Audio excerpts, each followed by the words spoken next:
अपने समय का महान शासक राजा विजयादित्य महान शिव भक्त भी था। उसने भगवान शिव का एक भव्य और विशाल मंदिर भी बनवाया।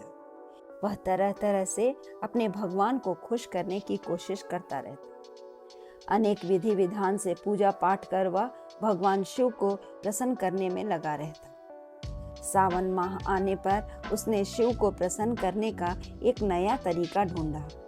लोगों में ऐसा विश्वास है कि सोमवार भगवान शिव का सबसे प्रिय दिन है, इसलिए इस दिन पूजा करने का विशेष महत्व है।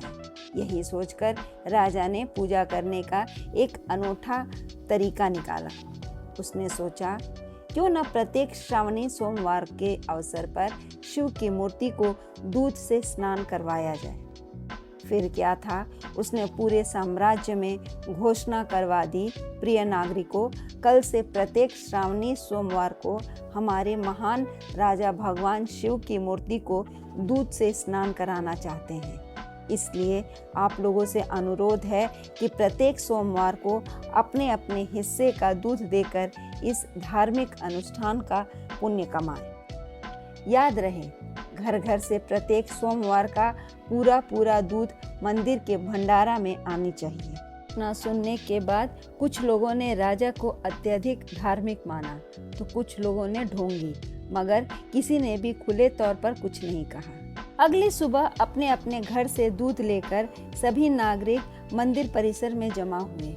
मंदिर का दूध वाला हौज भरा जाने लगा। राजा की आज्ञा को मानते हुए किसी ने अपने घर में छोटे छोटे बच्चों, बूढ़ों, बीमारों या फिर गाय के बछड़े के लिए भी एक बूंद दूध न रखा, मगर दोपहर तक एक एक नागरिक के हिस्से का दूध डाल दिए जाने के बाद भी दूध का हौज बस आधा ही भर सका।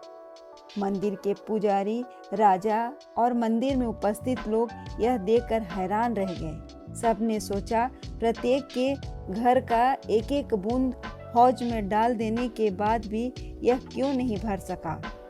कहीं हम लोगों में से किसी ने भी जाने अनजाने में कोई भूल तो नहीं कर दी, जिसके कारण यह भेंट भगवान को स्वीकार नहीं। तभी एक वृद्धा एक कटोरी दूध लेकर वहां आई। उसने हौज की परिक्रमा करने के बाद भगवान शिव को दूध अर्पित करते हुए कहा, भगवान, आप प्रसन्न होकर हम सब पर अपनी कृपा बरसाते रहें। मेरे पास आपको अर्पित करने के लिए है ही क्या, फिर भी मैं पूरी भक्ति और निष्ठा के साथ यह तुच्छ भेंट आपको अर्पित कर रही हूँ।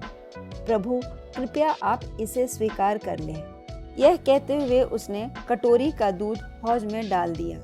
थोड़ी ही देर में हौज दूध से लबालब भर गया। सभी लोग यह देखकर हैरान रह गए। राजा और पुजारी ने धार्मिक अनुष्ठान पूरा किया। अगले सोमवार को भी ऐसा ही हुआ। घर घर से दूध जमा होने के बाद भी हौज खाली ही रह गया, मगर उस वृद्धा के कटोरी पर दूध से हौज एकदम ऊपर तक भर गया। यह बात राजा तक पहुंची। राजा ने सच्चाई का पता लगाने का निश्चय किया। अगले सोमवार को वह एक सिपाही का वेश बनाकर हौज के पास खड़ा हो गया। हर बार की तरह सभी लोगों ने अपने अपने हिस्से का दूध हौज में डाला, मगर हौज आधा ही भरा। फिर वह वृद्धा एक कटोरी दूध लेकर वहां आई। हौज की परिक्रमा कर उसने प्रार्थना शुरू की, हे शिव भगवान, मुझ गरीब की तुच्छ भेंट स्वीकार कीजिए। मैंने अपना सब कुछ आपको अर्पित कर दिया है। मैं जानती हूँ कि आप मेरा भेंट अवश्य स्वीकार करेंगे, मुझ पर अपनी कृपा बरसाएंगे। इतना कहकर उस वृद्धा ने बड़ी श्रद्धा पूर्वक कटोरी का दूध हौज में डाल दिया। वृद्धा की कटोरी का दूध हौज में जाते ही वह इतना भर गया कि दूध उससे बाहर गिरने लगा। उसके बाद प्रार्थना के स्वर में भगवान को धन्यवाद कहकर वह बूढ़ी औरत वहां से जाने लगी। तभी सिपाही के वेश में छुपा राजा उसकी तरफ दौड़ पड़ा और उसे रोकने लगा। बूढ़ी औरत ने आश्चर्य के साथ कहा, मैंने क्या अपराध किया है, तुम मुझे क्यों रोक रहे हो? राजा ने कहा, कृपया आप इतना न डरे, मैं बस आपसे कुछ पूछना चाहता हूँ। बुढ़िया बोली, तुम कौन हो और मुझसे क्या पूछना चाहते हो? राजा ने कहा, मैं यहाँ का राजा हूँ माता। मैंने हर बार यही देखा कि पूरे राज्य का दूध डालने के बाद भी हौज आधे से ज़्यादा कभी नहीं भर सका। मगर आपके द्वारा कटोरे भर दूध हौज में जाते ही पूरा हौज दूध से लबालब हो जाता है। आखिर बात क्या है? वृद्धा ने जवाब दिया, महाराज, मैं एक माँ हूँ और कोई माँ अपने बच्चे को भूख से मरते नहीं देख सकती। इसलिए मैंने आपकी आज्ञा का उल्लंघन किया और अपने घर का पूरा दूध लेकर नहीं आई। मैंने हर बार की तरह इस बार भी थोड़ा सा दूध गाय के बछड़ों के लिए रखा। फिर मैंने अपने बच्चों और पोते पोतियों के लिए दूध पिलाया। उसके बाद बचा हुआ थोड़ा सा दूध मैं यहाँ पूजा करने के लिए लेकर आई हूँ। राजन, शिव हमारे भगवान हैं और भगवान अपने भक्तों को कष्ट में देखकर कभी प्रसन्न नहीं हो सकते। वह कभी नहीं चाहेंगे कि उन्हें दूध से स्नान कराने के लिए उनके बच्चों को भूखा रहना पड़े। राजन, यदि मैं कुछ गलत कह रही हूँ तो कृपया आप मुझे क्षमा करें। अपने सभी नागरिकों से घर का एक एक बूंद दूध पूजा के लिए मंगवाया, जिस कारण सभी लोग नाखुश थे, मगर न चाहते हुए भी सब अपने घर का एक एक बूंद दूध ले आए और इस प्रकार आपकी आज्ञा मानी। ऐसा करने में उन्हें अपने घर के बड़े बूढ़ों छोटे छोटे बच्चों को दिन रात बिना दूध के रखना पड़ा। शायद इसी कारण भगवान को आपकी यह पूजा विधि अच्छी नहीं लगी और इसलिए ही उन्होंने आपकी अर्पित वस्तु स्वीकार नहीं की। यह सुनकर राजा गंभीर विचारों में खो गया।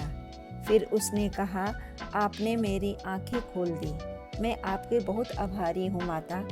फिर उस वृद्धा ने आगे कहा, पूजा पाठ धर्म कर्म अच्छी बात है राजन, ईश्वर की भक्ति करने में ही मनुष्य के जीवन की सार्थकता है, परंतु भक्त को धर्मांध नहीं होना चाहिए और एक राजा को विशेष तौर पर अपनी प्रजा की सुविधाओं का ध्यान रखकर ही कोई कार्य करनी चाहिए। वृद्धा की बातों से राजा बड़ा प्रभावित हुआ। उसने वृद्धा से कहा, अब सच कह रही हैं माता, राजा का काम बस राज्य पर शासन करना ही नहीं है, बल्कि प्रजा के स्वास्थ्य और उसकी खुशी का ध्यान रखना भी है।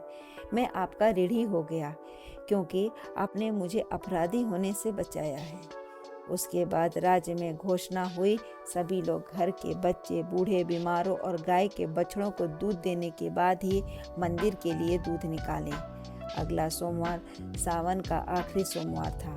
हौज में दूध डालने के लिए लोगों की लंबी कतारें फिर लगी, मगर इस बार प्रत्येक घर के सभी सदस्यों को उनके हिस्से का दूध मिला। बावजूद इसके दोपहर से पहले ही हौज दूध से बिल्कुल भर गया।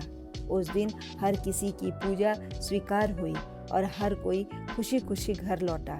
इस प्रकार राजा का अनुष्ठान सफल हुआ।